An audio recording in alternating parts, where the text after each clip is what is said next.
लगातार कर रखे हैं। आज जब अरविंद केजरीवाल, बिल्कुल बिल्कुल, हम आपके पास लौटेंगे। गायत्री, अखिलेश जी और साथ ही जतिन और दीपेश, हम आपके पास लौटेंगे। फिलहाल बहुत बहुत शुक्रिया। इस बीच पंजाब के सियासी मैदान की बात करते हैं, जहां बीजेपी की धमक तेजी से बढ़ रही है। राज्य में अब तक हाशिए पर रही पार्टी का जनाधार लगातार बढ़ रहा है। बीजेपी में लगातार शामिल हो रहे दूसरी पार्टियों के दिग्गज नेताओं की कतार इस बात पर मुहर लगा रही है। बीजेपी ने सिर्फ 24 घंटे में आप और कांग्रेस के सांसदों को तोड़कर बड़ा झटका दिया है। माना जा रहा है कि अगर पंजाब की राजनीति में ट्रेंड इसी तरह से काम रहा तो लोकसभा चुनावों में बीजेपी सभी दलों को नतीजों में चौंका सकती है।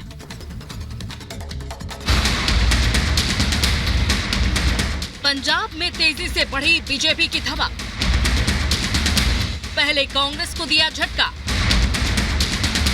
फिर आपके किले में लगाई सेंध। लोकसभा चुनाव का आगाज होने के साथ ही पंजाब में शुरू हुए सियासी उठापटक का दौर जारी है। सिर्फ 24 घंटे में राज्य की दो प्रमुख पार्टियों के सांसदों ने बीजेपी का दामन थाम लिया। पहले मंगलवार को लगातार 3 बार से लोकसभा सांसद और खानदानी कांग्रेस नेता रवनीत सिंह बिट्टू बीजेपी में शामिल हो गए, तो वहीं बुधवार को आम आदमी पार्टी के इकलौते लोकसभा सांसद सुशील कुमार रिंकू ने राजनीतिक पंडितों को चौंकाते हुए बीजेपी का दामन थाम लिया। रिंकू के साथ ही जालंधर पूर्व सीट से आपके विधायक शीतल अंगूरल भी बीजेपी में शामिल हो गए। मतलब एक साथ आपको डबल झटका लग गया। ये हालात तब है कि रवनीत सिंह बिट्टू और सुशील कुमार रिंकू का उनकी पार्टियों से उनकी मनचाही सीटों पर टिकट फाइनल था। क्योंकि सरकार 10 साल रही, आगे भी लोगों ने फैसला जो किया है वो सरकार मोदी जी की बननी है, तो हम क्यों पीछे रहें? हमारी पंजाब क्यों पीछे रहे?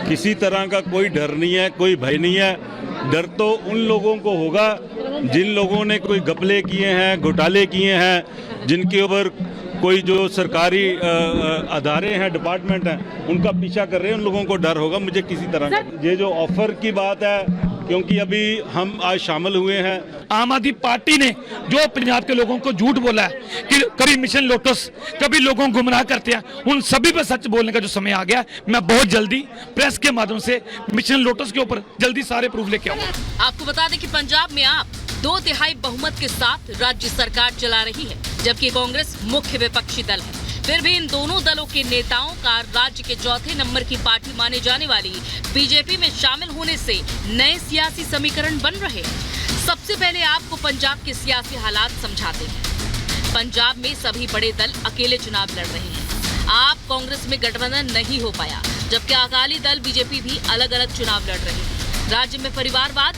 और भ्रष्टाचार अहम मुद्दे रहे। आपने इन्हीं मुद्दों के आधार पर सरकार बनाई थी, लेकिन अब आप पर भी यही आरोप लगने शुरू हो गए हैं, जिसके बाद बीजेपी का ग्राफ लगातार बढ़ रहा है। करीब 2.5 साल पहले तक जो कांग्रेस पंजाब की सबसे बड़ी पार्टी थी, लेकिन उसके तमाम दिग्गज नेता बीजेपी में शामिल हो चुके हैं। अब इस कतार में आम आदमी पार्टी के नेता भी शामिल हो चुके हैं। सांसद सुशील रिंकू और विधायक शीतल अंगूरल का बीजेपी में शामिल होना इसी ट्रेंड को दिखाता है। हालांकि आपके नेता इसे लेकर बीजेपी पर ही अलग अलग तरह के आरोप लगा रहे हैं। जितनी भी अपोजिशन पार्टियां हैं उनमें डिफेक्शन करवा रहे हैं, उनको तोड़ फोड़ कर रहे हैं, उनके एमपीज को खरीद के हैं, उनके एमएलए को परचेज करने का काम कर रहे हैं। कहीं ईडी जा रही है, कहीं सीबीआई जा रही है। जब कोड ऑफ कंडक्ट लग गया, उसी वक्त अपोजिशन की पार्टियों को तोड़ने का काम भारतीय जनता पार्टी कर रही है। मैं एक बात से तो जरूर सहमत हूँ भगवंत मान जी की, भी केजरीवाल साहब को पता जरूर है पैसा कहाँ से निकाला जाता है और कैसे निकाला जाता है। पर अब वो कहते हैं ना, आज आया ऊँट पहाड़ तले। वो 40,000 करोड़ रुपया, उसमें से आज भी 30,000 करोड़ रुपया पंजाब का तो निकल रहा है साहब, पर पंजाब के खजाने में, पंजाब के लोगों के पास नहीं पहुंच रहा, ना ही जलंधर पहुंचा। पंजाब में लोकसभा की 13 सीटें हैं। सत्ताधारी आप ने अब तक 8 सीटों पर प्रत्याशी उतार दिए हैं, जिनमें सुशील रिंकू का नाम भी शामिल था। दूसरी तरफ बिट्टू का भी टिकट कांग्रेस से फाइनल था। अब माना जा रहा है कि बीजेपी जालंधर से रिंकू और लुधियाना से बिट्टू को अपना उम्मीदवार बना सकती है। 2019 में बीजेपी ने पंजाब में 2 लोकसभा सीटों पर जीत हासिल की थी। बीजेपी अपने 370 सीटों के लक्ष्य के लिए पंजाब को बेहद अहम मान रही है, जिसे हासिल करने के लिए पंजाब में बड़े और दिग्गज नेताओं को शामिल कर हर सीट को जीतने की रणनीति पर काम कर रही है। Bureau report, Republic Bharat. और एक बड़ी खबर उत्तराखंड से इस वक्त आ रही है, जहां नानक मत्ता गुरुद्वारे के मुख्य सेवक की गोली मारकर हत्या कर दी गई है। बाइक सवार 2 बदमाशों ने गोली मारकर हत्या की है। नानक गुरुद्वारे के मुख्य सेवक तरसेम सिंह की ये उत्तराखंड के उधम सिंह नगर का मामला, जहां पर नानकमत्ता गुरुद्वारे के मुख्य सेवक की हत्या की खबर आ रही है। बताया जा रहा है कि बाइक पर दो बदमाश आए और गोली मार दी। बाबा तरसेम सिंह की गोली मारकर हत्या कर दी गई है। तस्वीरें भी हम आपको दिखा रहे हैं। उत्तराखंड के उधम सिंह नगर का यह पूरा मामला, जहां तरसेम सिंह, जी हां, बाबा तरसेम सिंह जो नानकमत्ता गुरुद्वारे के मुख्य सेवक थे, उनकी गोली मारकर हत्या कर दी गई है। बताया जा रहा है कि दो बदमाश बाइक पर सवार होकर आए और गोली मारकर वहां से फरार हो गए हैं। बाबा तरसेम सिंह की हत्या हो गई है, उनकी मौत हो गई है। बड़ी खबर आपको बता रहे हैं।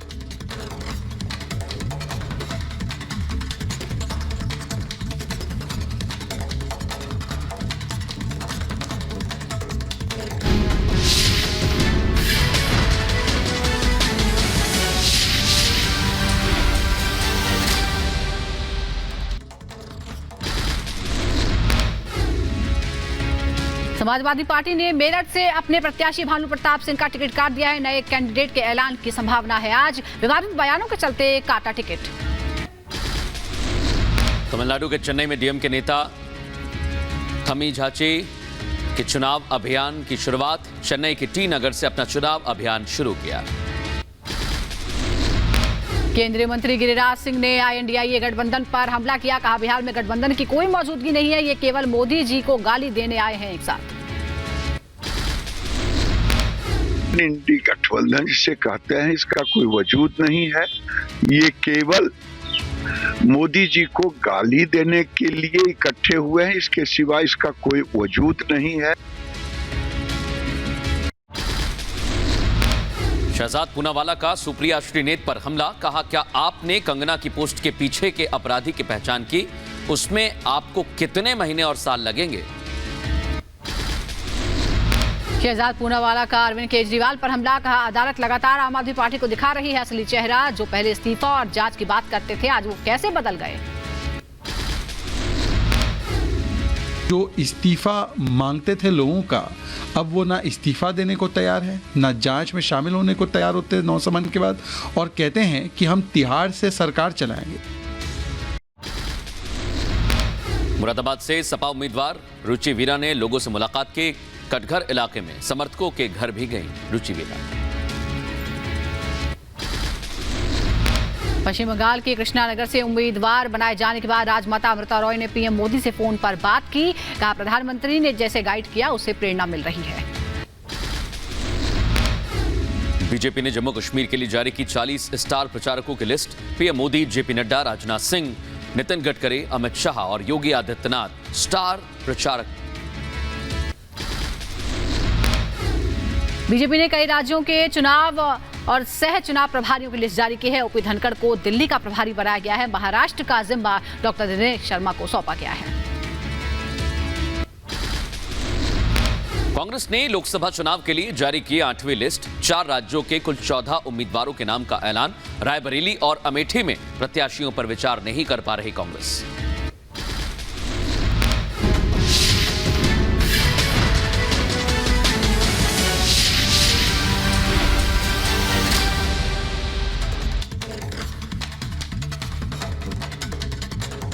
तो देखिए, उत्तर प्रदेश में लगातार प्रत्याशियों का ऐलान हो रहा है, लेकिन ऐसे में अखिलेश यादव पर बड़ा सवाल कि बार बार वो प्रत्याशी के नाम का ऐलान तो करते हैं, लेकिन उसके बाद उनका टिकट भी काट देते हैं। ऐसे में सबसे बड़ा हिंट अखिलेश दे रहे हैं कि हमने आपको टिकट तो दिया, लेकिन उसके बाद कभी भी आपका टिकट कट सकता है।